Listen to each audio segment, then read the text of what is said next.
হাসপাতালে বিধায়কের দাদাগিরির অভিযোগ আগে উঠেছিল। কাঞ্চন মল্লিক তিনি তার আত্মীয় চিকিৎসা করাতে গিয়েছিলেন হাসপাতালে এবং সেখানে বিভাগীয় প্রধান চিকিৎসককে হুমকি শাসানির অভিযোগ তার বিরুদ্ধে উঠেছিল, যদিও সেই অভিযোগ তিনি অস্বীকার করেছিলেন। আর এবার তার স্ত্রী শ্রীময়ী চট্টরাজ তিনি এবার এই হুমকি প্রসঙ্গে মুখ খুললেন। চিকিৎসককে হুমকি বিতর্কে ফেসবুক পোস্ট করেছেন শ্রীময়ী চট্টরাজ, যেখানে তিনি চিকিৎসকের বিরুদ্ধেই পাল্টা দুর্ব্যবহারের অভিযোগ তুলছেন এবং চিকিৎসক গল্প সাজাচ্ছেন, এই অভিযোগ করছেন শ্রীময়ী চট্টরাজ।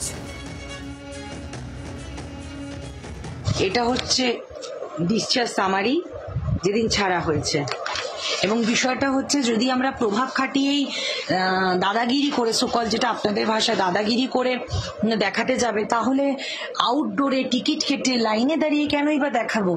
তাহলে তো পার্সোনাল করে পার্সোনালি চেম্বারে গিয়ে দেখাতে পারতাম। তাহলে কেনই বা মেডিকেল মানে ট্রপিক্যাল মেডিকেল কলেজে ভর্তি রাখবো? সেখানে তো আমি একটা আমার সোশ্যাল মিডিয়ায় পোস্টও করেছিলাম যে এত সুন্দর চিকিৎসা, আমার দিদা নতুন করে প্রাণ ফিরে পেল।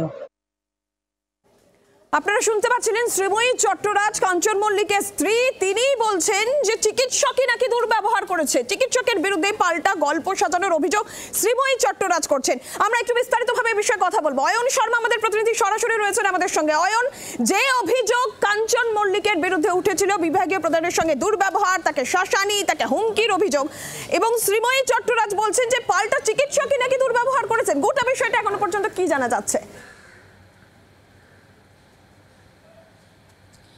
দেখো, এই জায়গাতে দাঁড়িয়ে ইতিমধ্যেই কাঞ্চন মল্লিকের যে দুর্ব্যবহার, সেই ঘটনায় কিন্তু দুটো প্রেক্ষাপট ইতিমধ্যেই তৈরি হয়েছে। একদিকে কাঞ্চন মল্লিকের স্ত্রী তিনি একেবারে সরাসরি সমাজ মাধ্যমে পোস্ট দিয়ে যে বিষয়টি উল্লেখ করছেন যে ওই চিকিৎসকই দুর্ব্যবহার করেছেন। পাশাপাশি তিনি বলছেন যে একজন ওই বয়সের 86 বছরের একেবারে মানুষের সঙ্গে কি ধরনের ব্যবহার করতে হয় সেটা তিনি জানেন না, এবং কোট আনকোট যে বিষয়টি একেবারে তিনি সরাসরি বলছেন যে ডাক্তারবাবুরা রাজনৈতিক রং লাগাচ্ছেন, শুধুমাত্র রাজনীতির লোক বলে সেই জন্য রাজনৈতিক রং লাগানো হচ্ছে, এমনটাই অভিযোগ করেছেন তিনি একেবারে সরাসরি তার সমাজ মাধ্যমে তিনি পোস্ট করেছেন।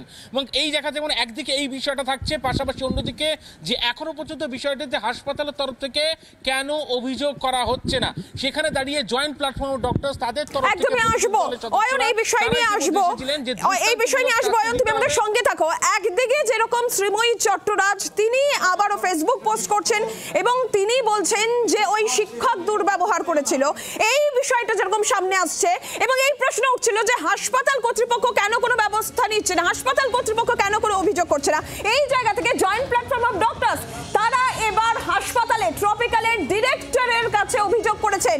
জয়েন্ট প্ল্যাটফর্ম অফ ডক্টরস তারা চাইছেন শাস্তি হোক বিধায়কের, হাসপাতালের তরফ থেকে এই বিষয়ে খতিয়ে দেখা হোক, এই আর্জি জয়েন্ট প্ল্যাটফর্ম অফ ডক্টরস জানিয়েছেন এবং ডিরেক্টরের কাছে তারা এই বিষয়ে অভিযোগও জানিয়েছেন। আমরা এই বিষয় নিয়ে অনেক কাছ থেকে জানবো। এখন কি জানা যাচ্ছে এবার জয়েন্ট প্ল্যাটফর্ম অফ ডক্টরস তারা সরব হয়েছেন, তারা বলছেন তারা শাস্তি চাইছেন, আর কি আপডেট রয়েছে তোমার কাছে?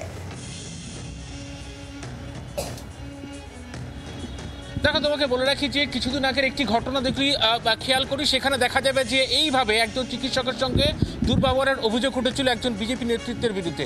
সেই জায়গায় দাঁড়িয়ে পুলিশের যত একেবারে সঙ্গে সঙ্গে সক্রিয়তার ব্যবস্থা, কিন্তু এক্ষেত্রে কাঞ্চন মল্লিকের বিরুদ্ধে ব্যবস্থা নিতে কেন অনীহা ট্রপিক্যাল কর্তৃপক্ষের, কেন ডিরেক্টরের তরফ থেকে অভিযোগ দায়ের করা হচ্ছে না, তা নিয়ে কিন্তু গতকালই বিভিন্ন চিকিৎসক সংগঠন সরব হয়। আজকে জয়েন্ট প্ল্যাটফর্ম অফ ডক্টরসদের তরফ থেকে প্রতিনিধি দলের সদস্যরা তারা এসেছিলেন, তারা বলেছিলেন যে এইভাবে চিকিৎসা ক্ষেত্রে একজন চিকিৎসকের সঙ্গে দুর্ব্যবহার, দাদাগিরি তা কোনোভাবেই মেনে নেওয়া যায় না, যার জন্য একেবারে দৃষ্টান্তমূলক যাতে শাস্তি দেওয়া হয় সেই ব্যবস্থার আহ্বান জানানো হয় জয়েন্ট প্ল্যাটফর্ম অফ ডক্টরসের তরফ থেকে। কিন্তু এখানে একটা জিনিস খেয়াল রাখতে হবে, এখনো পর্যন্ত এই ঘটনার প্রায় 72 ঘন্টা অতিক্রান্ত হয়ে গিয়েছে, ওই বিধায়কের বিরুদ্ধে কোনোভাবে কোনো এফআইআর দায়ের করেননি ডিরেক্টর। আর সেই এত ভয় কিসের, কি কোন আতঙ্কে ভুগছেন তিনি, সেই অভিযোগটাই জয়েন্ট প্ল্যাটফর্ম অফ ডক্টরসের তরফ থেকে করতে আসা তারা করছিলেন। এবং পাশাপাশি তোমাকে বলে রাখি ইতিমধ্যেই ডিরেক্টরের তরফ থেকে একটি ইনকোয়ারি এই জায়গা থেকে আসবো, তার আগে একবার শুনে নি জয়েন্ট প্ল্যাটফর্ম অফ ডক্টরসের তরফ থেকে সজল বিশ্বাস তার ঠিক কি বক্তব্য, কারণ তারা ইতিমধ্যে শাস্তির আবেদন জানিয়েছেন, তারা ডিরেক্টরের কাছে অভিযোগও করেছেন। শুনবো সজল বিশ্বাস কি বলছেন। চিকিৎসকদের উপরে এই ধরনের কথাগুলি প্রয়োগ করে তাদেরকে মানসিকভাবে হেনস্থা করা হয়েছে। তারা কোথাও হচ্ছে যে ভাবতে পারে যে আমাদের এই পরিষেবা যে আমরা দিচ্ছি এটাই কি আমাদের প্রাপ্য, এবং যেটা হচ্ছে যে তারা পাচ্ছেন একজন রাজ্যের বিধায়কের কাছ থেকে, যার সঙ্গে বেশি কথাবার্তাগুলি বিধায়কের হয়েছিল। তিনি একটা লিখিত পুরো বিষয়টা জানিয়েছেন ডিরেক্টর স্যারকে। ডিরেক্টর স্যার স্বাস্থ্য ভবনে গিয়ে সেখানে ডিরেক্টর অফ মেডিকেল এডুকেশন এবং হচ্ছে যে হেলথ সেক্রেটারির সঙ্গে দেখা করেছেন। তারা নাকি বলেছেন যে ব্যবস্থা নেওয়া হচ্ছে, কিন্তু এখনো পর্যন্ত আমরা কোনো ব্যবস্থা নেওয়া হচ্ছে বলে প্রশাসনের কোনো স্তর থেকে এরকম কোনো ইঙ্গিত পাইনি। জয়েন্ট প্ল্যাটফর্ম অফ ডিরেক্টরস তারা অভিযোগ জানাচ্ছেন ডিরেক্টরের কাছে, তারা শাস্তি চাইছেন এবং এটাও তাদের বক্তব্য যে কেন ব্যবস্থা নিতে হাসপাতালের এত অনীহা। এখনো পর্যন্ত প্রশাসনিক স্তরে সেভাবে কোনো পদক্ষেপ করা হয়নি বলেই তারা মনে করছেন। তবে এর মধ্যেই ট্রপিক্যালের ডিরেক্টর তিনি স্থানীয় ডিসির কাছে অভিযোগ জানিয়েছেন, যে অভিযোগ বিধায়কের বিরুদ্ধে উঠছে, কাঞ্চন মল্লিকের বিরুদ্ধে উঠছে, সেই অভিযোগ খতিয়ে দেখার আর্জি জানিয়েছেন ডিরেক্টর ট্রপিক্যালের। এমনটাই খবর পাওয়া যাচ্ছে। আমরা আরো তথ্য নেব অয়নের কাছ থেকে। অয়ন, কি জানা যাচ্ছে? দেখো, তোমাকে বলে রাখি যে এই প্রেক্ষাপটে দাঁড়িয়ে ডিরেক্টরের তরফ থেকে, ট্রপিক্যালের যিনি ডিরেক্টর রয়েছেন তার তরফ থেকে ডিসিকে একটি চিঠি পাঠানো হয়েছে। সেই চিঠিতে যে বিষয়টি উল্লেখ করা হয়েছে যে এনকোয়ারি করে দেখতে, যে গত বুধবার যে দুপুর 3:30 নাগাদ যখন এই ঘটনা ঘটেছিল কতজন চিকিৎসক ছিলেন সেই বিষয়ে যেমন তথ্য দেওয়া হয়েছে এবং সেই বিষয়ে তথ্য তলাশ করার জন্য অনুরোধ করে ডিসিকে চিঠি পাঠানো হয়েছে এবং সেই মর্মে ডিসির তরফ থেকে ইতিমধ্যেই চিঠি পৌঁছে গিয়েছে স্থানীয় যে থানা, বউবাজার থানাতে চিঠি পৌঁছে গিয়েছে। পাশাপাশি এই মেডিকেল কলেজের যিনি পুলিশ ফাঁড়ির যিনি ওসি রয়েছেন তিনিও কিন্তু তার কাছে একেবারে সরাসরি চিঠি পৌঁছে গিয়েছে।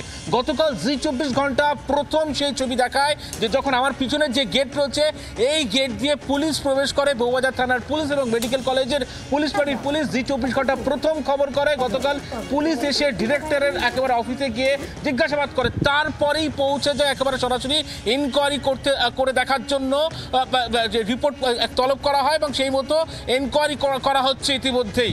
এবং কতজন ছিলেন ওই সময় গোটা বিষয়টি কিন্তু জানতে চাওয়া হচ্ছে এবং গোটা বিষয়টি ইনকোয়ারি করা হচ্ছে, কিন্তু এখনো পর্যন্ত অফিসিয়ালি কোনো ধরনের কোনো অভিযোগ কিন্তু দায়ের হয়নি। কিন্তু এখানেই প্রশ্নটা করছে চিকিৎসক সংগঠন থেকে শুরু করে বিভিন্ন যারা চিকিৎসকরা রয়েছেন যে একজন চিকিৎসক এই জায়গা থেকে সঙ্গে থাকো তুমি, এই জায়গা থেকে জয়েন্ট প্ল্যাটফর্ম অফ ডক্টরস এর তরফ থেকে সজল বিশ্বাস কি বলেছেন শোনাবো আরেকবার।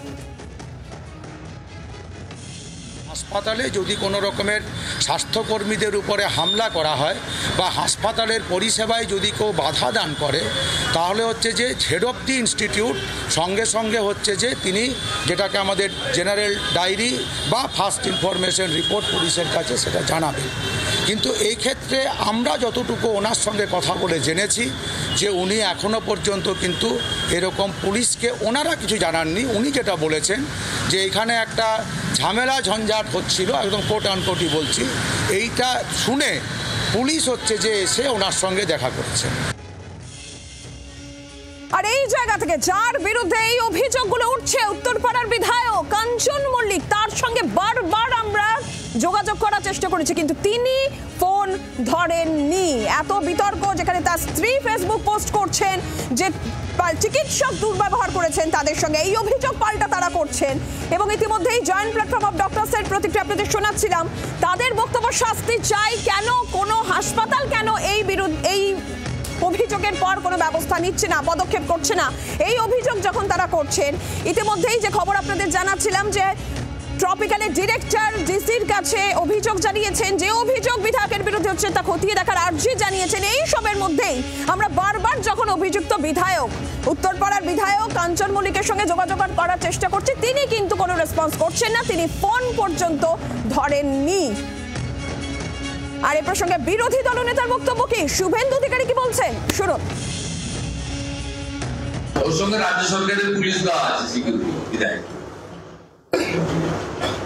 বিধায়ক রাজ্য সরকারের পুলিশ দেওয়া আছে, কালচার তো তারা করবেই। এই কালচারই তো তৃণমূলের মতো একটা নোংরা রাজনৈতিক দল, পারিবারিক পার্টি, তাদের কালচারে।